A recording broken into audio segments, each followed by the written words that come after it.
Hi guys, welcome to my channel. Okay, so in today's video, we're going to talk about ERDIS MARCHE. And hi, hello, if you are new here, welcome to my channel. My name is Anne, and on here I do create content around studying and living in Italy, and I'm also a faith-based content creator as well. So if this looks to be content you're interested in, do consider subscribing to this channel, and thank you for doing that.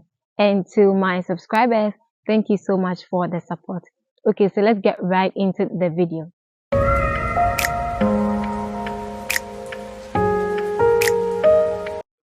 Okay, so at the moment, ERDIS MARCHE is out. And as you guys know, ERDIS MARCHE is the regional scholarship for universities in the Marche region. Okay, so universities like that of University of Camerino, University of Macerata, Politecnico of Marche di Ancona, and also that of Urbino. Okay, so yes, these are the universities that this regional scholarship is for. Okay, so who can apply? That's the first thing we're going to talk about. Students coming to study bachelor's, master's, PhD, or any research programs in any of the universities that I've mentioned of can apply for this regional scholarship. So what are the benefits? Okay, so the gross amount stated for this academic year is that of 6,656.52 euros. Okay, and out of that amount, 2,500 is going to be taken out for accommodation, and 1,866.20 is going to be taken out for canteen services. So the cash at hand that you're going to get if you do win this regional scholarship is that of 2,290.32 euros. Okay, so this amount stipulated is for those that are going to get the normal scholarship. Okay, I'm going to explain that in a bit. There are instances where the amount can be increased, and that all depends on the kind of ISEE that she presents, which I'm going to talk about a bit later in the video. So do stay tuned throughout the video. So there are instances where the amount can be increased, and those instances include that of female students that will be enrolling in STEM programs. Okay, so for those students, the amount is going to be increased by 20%, which they are going to end up getting 7,987.82 euros. Okay, and as you know, as usual, accommodation and that of canteen services is going to be taken out. So the cash at hand that these students are going to receive is going to be that of 3,621.62 euros. Okay, and then there are also instances where the amount is going to be increased for students that are enrolled in simultaneous programs like within this academic year. And the other stipulated instance is that of students that will be presenting an ISEE that is between 0 euros to that of 12,000 euros. Okay, so that means you're from a low income family, and for this particular kind of students, the scholarship amount is going to be increased by 15%, and meaning they will be receiving 7,655 euros.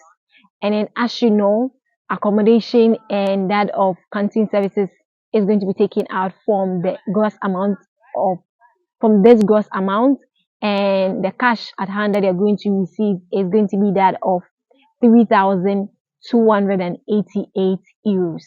So now let's quickly talk about the application requirements. Okay, so all regional scholarships in Italy actually do consider two things: the economic requirement and that of the merit requirement.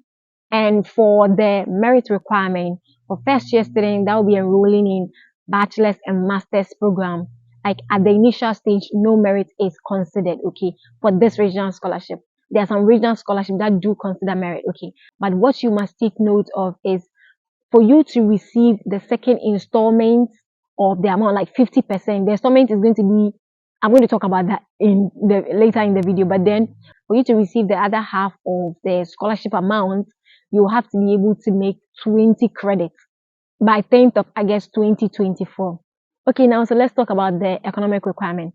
So basically, to meet the economic requirement, you should be within the ISEE stipulated for the academic year. Okay, so the ISEE stipulated for the academic year is that of 24,000 euros, okay?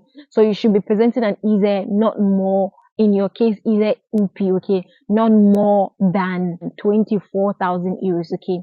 And then with that of the properties and assets, you should be presenting, when they estimate its value, it should not be more than 50,000 euros. So because that's the two things that you need to take note of under the economic consideration or the economic requirements. So now let us talk about the documents that are required. So as you guys know, with this regional scholarship, also with ERDIS MARCHE, what the documents they want is that of the family declaration document. And let me talk about what this document composes. Okay, this document comprises of the family composition, that of the income and properties and movable assets of the family. Let me talk about some of the things you need to take note of under each and every section of the document.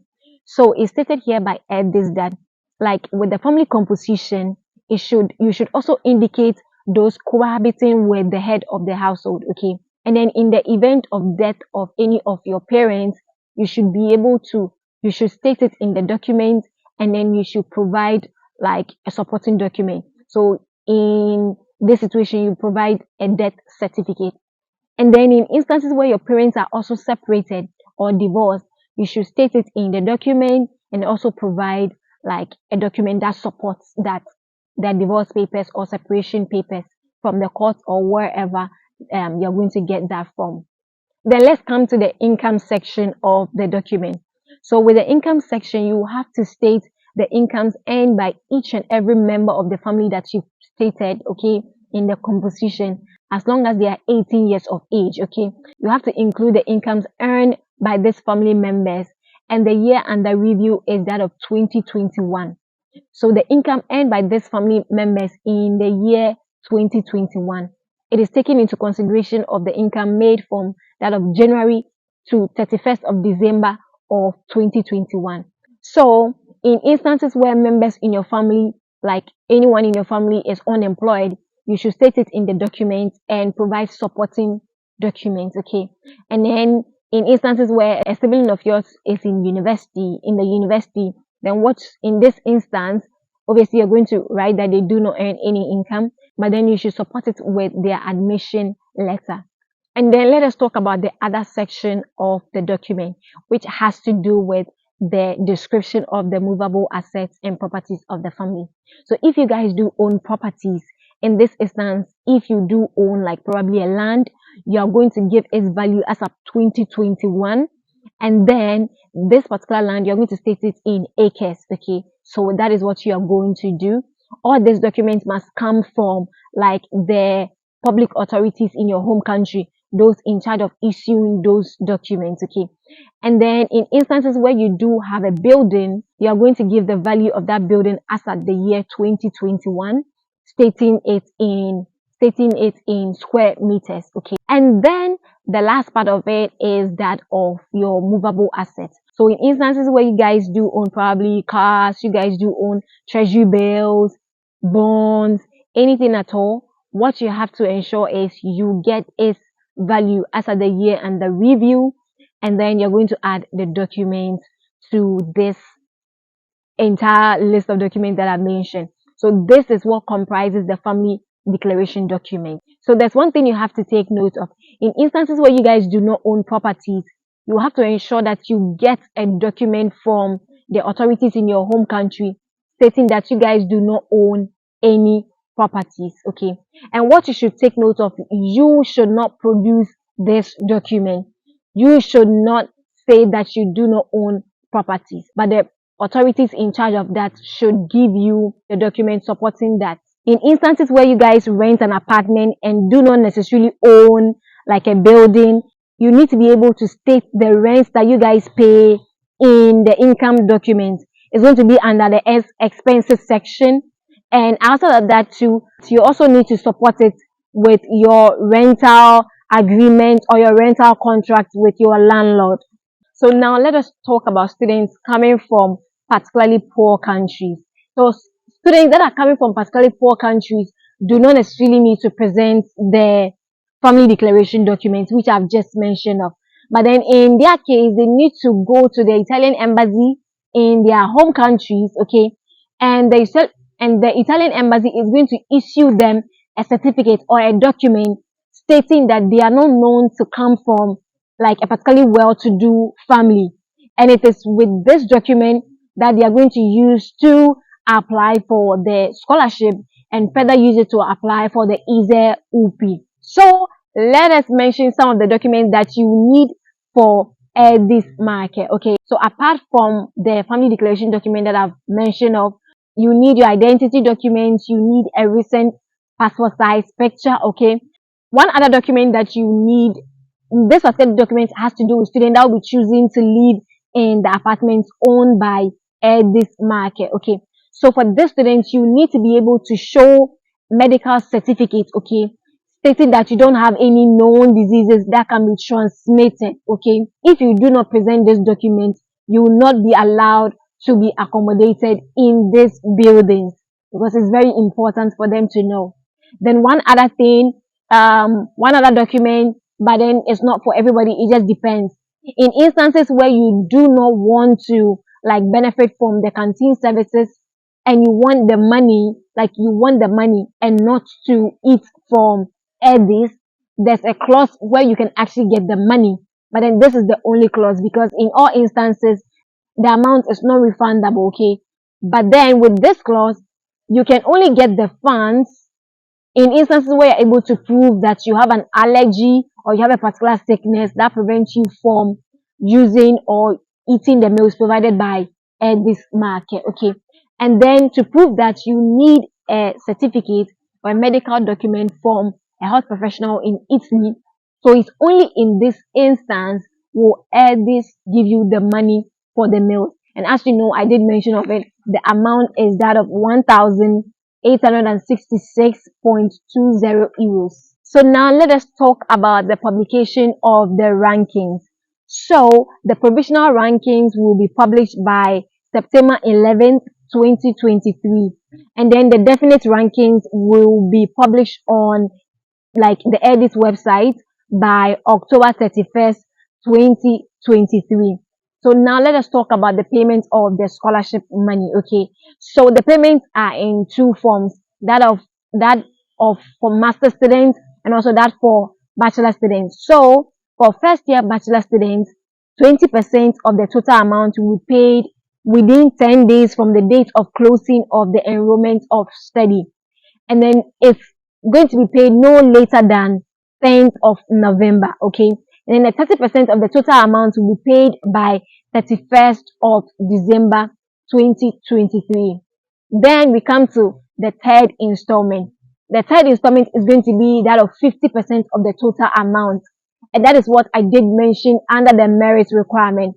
For you to be able to get this particular installment, you should have been able to have made that of 20 credits by 10th of August 2023.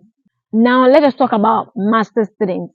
So for master students, 50% of the entire amount is going to be paid within 30 days of the ranking publications, or no later than 31st of December 2023. And then the second installment, which is going to be that of the remaining 50% of the entire amount, is going to be paid by August 10th. And just as I mentioned, it's going to be only after you've been able to make the needed credit. So before we go to the last section, let me talk about the ISEEUP, how you can get the ISEEUP. So for you to request for the ISEEUP, you need to contact the various CAF offices affiliated to your university or that of ERDIS MARCHE.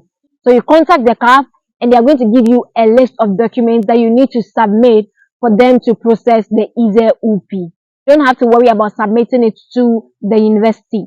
They are going to transmit it like directly to the university themselves. So the last thing we're going to talk about has to do with that of deadlines.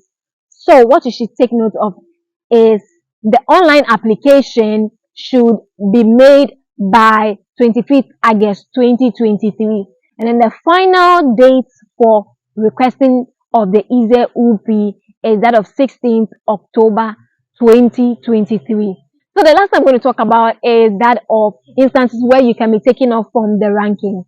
So in instances where we do provide false documents in instances where you present an incomplete application or you do not provide the documents requested by the scholarship board, you might not be awarded the scholarship.